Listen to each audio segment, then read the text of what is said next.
Hi everyone, I'm Manley-Casimir. I serve as Executive Director of CONAHEC, an international nonprofit network of approximately 160 higher education institutions, mostly in the United States, Canada, and Mexico, but also welcoming members from Brazil and other Latin American countries and from Europe and Asia. The Consortium for North American Higher Education Collaboration, CONAHEC, has been around since the mid-1990s, fostering international higher education collaboration and helping our members to engage with international partners in student, faculty, and staff mobility, research, and practical professional experiences. For over a decade, we've been working together with our good friends at FAUBAI to encourage our respective memberships to engage with one another, and CONAHEC is very fortunate to have two excellent Brazilian institutions as members of our network: Universidade Estadual Paulista Julio de Mesquita Filho, UNESP, and Universidade Federal do Paraná. I had been looking forward to being at the FAUBAI conference this year, an event that has become very prominent at a global level in supporting international higher education collaboration between Brazil and the rest of the world. I really enjoy it every time that I'm there, able to attend, but it's great to be with you here virtually under the circumstances. I'd like to thank FAUBAI, and particularly Nona Maya and Renee Zickman, for inviting me to offer my perspective on how we can envisage higher education post-COVID-19, its potential effects on international academic mobility, and global learning and citizenship in this new context. My position is straightforward. To get through this and come out the other side with safe campuses where we can effectively deliver on our core academic functions, higher education institutions need more and better collaboration.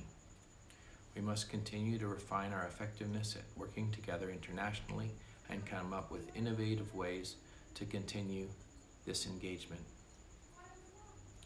2020 will perhaps be best remembered as having sparked radical change to higher education institutions concerned about the COVID-19 pandemic and the potential spread of infectious disease within their communities. Institutions now need to change the way their spaces are organized, used, and maintained. Significant efforts are already underway in planning how to identify outbreaks and limit or prevent contagion on campuses and in their communities. Some considerations include identifying the use cases of physical spaces and reconceptualizing them to minimize the risks associated with interactions among their occupants, preparing educational resources for these occupants to encourage understanding of the changes and promote acceptance of new norms, preparing to implement universal periodic testing, designing systems to make contact tracing easier when positive cases are identified, and preparing ways to separate and isolate individuals found to be unwell while ensuring their privacy, dignity, and the best possible levels of care. The implementation phase will also have to incorporate ongoing assessment, monitoring, and maintenance, and evaluation of implemented precautions with an eye to continuous improvement.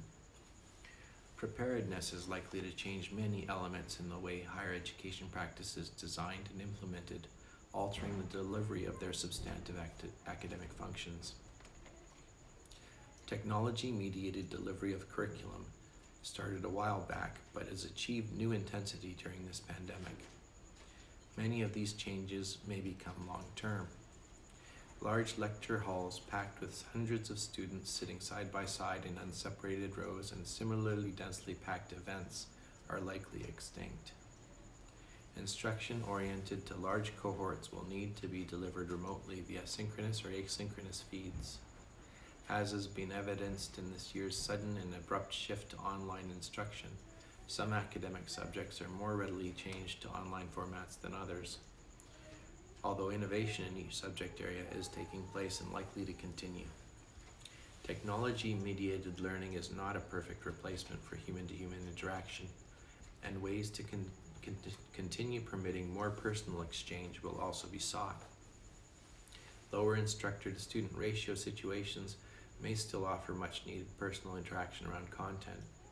Safeguards will be needed, but with careful forethought, risks can be minimized.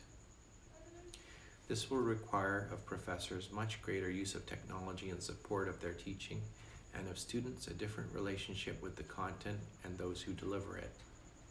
Pre-recorded content, which can be viewed and reviewed by students on their own time and at their own pace, has some advantages, but also requires greater resources of students, including internet and computer equipment access and amenable study conditions, as well as self-direction, discipline, and time management.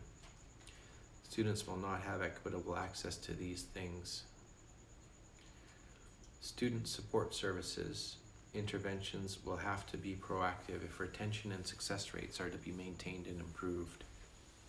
This might involve creating or adapting facilities to permit appropriate levels of access to space, equipment, and services, as well as new approaches to counseling, support services, and interventions. There will also be significant implications for the finances of institutions in the immediate aftermath of the pandemic. Most of CONAHEC's 160 or so higher education institutions have closed their campuses to students for the remainder of this academic year, and the majority of their staff and faculty are working off campus. For the majority of classes that haven't been canceled outright, students and professors have been forced to convert 100% of the course learning and content to online formats. Many institutions have instituted hiring freezes, furloughs, pay cuts, and layoffs in reaction to falling revenue, which are projected to continue to create problems next semester and perhaps beyond. Many institutions are likely to suffer significant and in some cases insurmountable financial losses if they are unable to reopen next semester, or if they do reopen but have lower enrollment and revenue levels than what they had been planning for. While many institutions have been adjusting to leaner financial realities over the past decades, the current pandemic-induced budget reductions are likely to require an unprecedented structural adjustment at many higher education institutions and possibly an accelerated pace of closures. The changes institutions are now making must also prevent such severe results in the event of similar outbreaks in the future. In this environment, creative ways to collaborate at the international level will become fundamentally important, a space that CONAHEC is actively working to occupy in the coming years.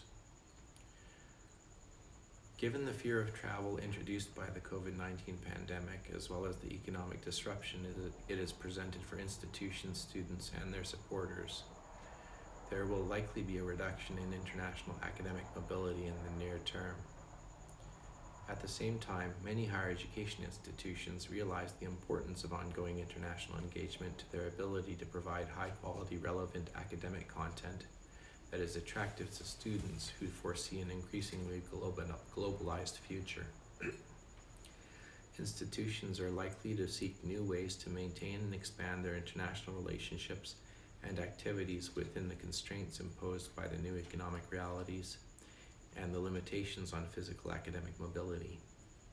Institutions will likely therefore seek to leverage existing relationships and to strategically invest in creating new ones through targeted investments and delegations, leveraging networks to reduce cost while expanding options and impact, and increasing the incorporation of technology as a resource to maintain and strengthen these relationships. Institutions are likely to continue to encourage international engagement of their faculty and researchers, but may continue to feel pressure to keep their own students on campus until program completion. Faculty are likely to continue to be the primary drivers of institutional internationalization post-COVID-19, and interinstitutional relationships will continue to rely on the engagement of these on-campus champions. In recent years, CONAHEC has witnessed strong growth in our international faculty exchange program. We continue to encourage members to use this strategy as foundational for their institutional internationalization. Faculty can champion the iterative development of international relationships that are academically relevant and pertinent to students taking their courses. They can build upon prior work to create elements of curriculum that provide international context and comparative perspectives. Institutions find this a relatively inexpensive and low-risk way to engage internationally, and if incorporated intelligently into internationalization strategy, this is a way to generalize internationalization beyond those faculty champions most directly involved. by creating guidelines and frameworks to chronicle international academic relationships, content, and curricular elements.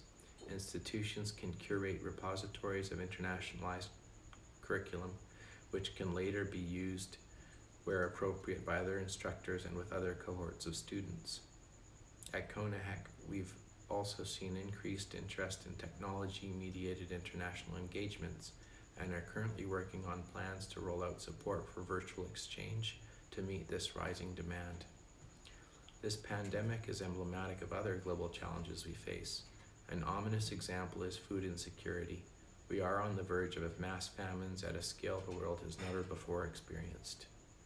Various factors are leading this direction, including droughts, pests, and limitations on worker migration, among others. These are compounded by hardships brought on by the pause in economic activity taken to avoid the parabolic increase in COVID-19 infection, leading to a dramatic reduction in consumption in social spaces.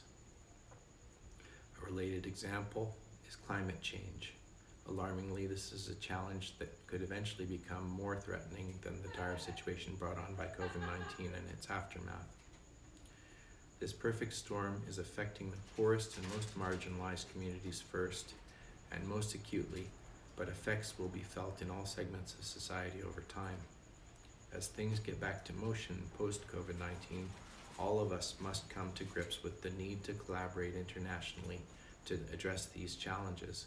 Global challenges require global solutions, and higher education institutions working in concert remain well positioned to generate effective responses. There is a palpable distrust expressed by some towards science and academia. Leveraging the fear and ignorance of those with limited understanding of the science and thought behind evidence-based perspectives, political actors have been successful in sowing discord and massifying ideas that have a tenuous relationship with truth. Their vitriol can be particularly ardent when scientific evidence and conclusions do not lend themselves to their political agendas. Our current situation illustrates how important leadership becomes in times of crisis. We have been led to a very fragile moment in history. Higher education institutions must work together to ensure society has the tools necessary to make intelligent, evidence-based decisions. Higher education systems are generally the capstones of national education systems. They represent the last chance to perfect the education of many of those who will go on to lead, build, fix, and help and guide our communities and countries. Economic research has shown that $1 investment in higher education yields an $8 or better return on that investment. While this is good for the country and its citizens, these benefits are further amplified when higher education institutions engage internationally. Adapting and extending the thoughts and definitions developed by many scholars of higher education internationalization, CONAHEC seeks to facilitate what we refer to as purposeful internationalization. Intentionally integrating an international dimension into the teaching and learning, research, and extension functions of higher education institutions should be oriented towards collectively addressing global challenges. These challenges are sometimes geographically restricted and sometimes exceed traditional geographic and political boundaries.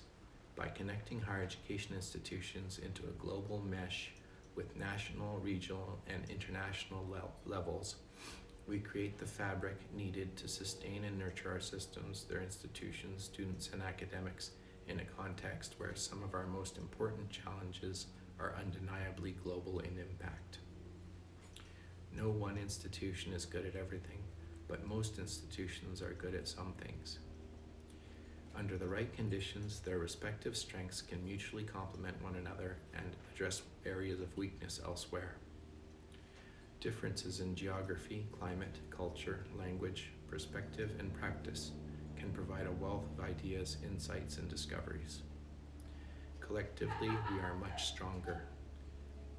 At the international level, this is particularly perhaps the most true.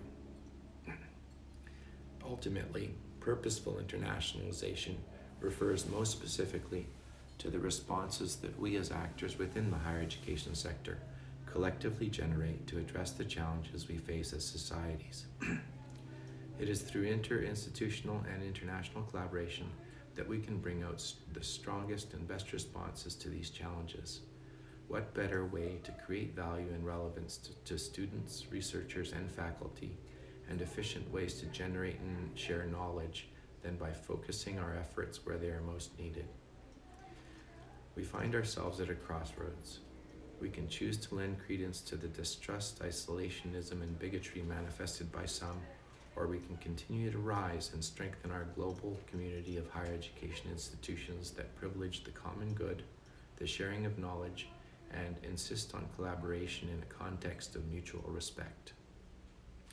Science and the quest for truth must continue, and those of us within academia must defend our work and expand the autonomy and independence of the spaces in which it takes place.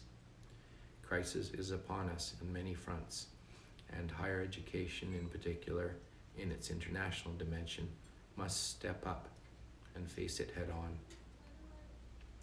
There is a great deal of common sense in the African proverb, if you want to go quickly, go alone, but if you want to go far, go together. We can go far by going together, and we can accelerate going together through active engagement in international education networks like FAUBAI and CONAHEC.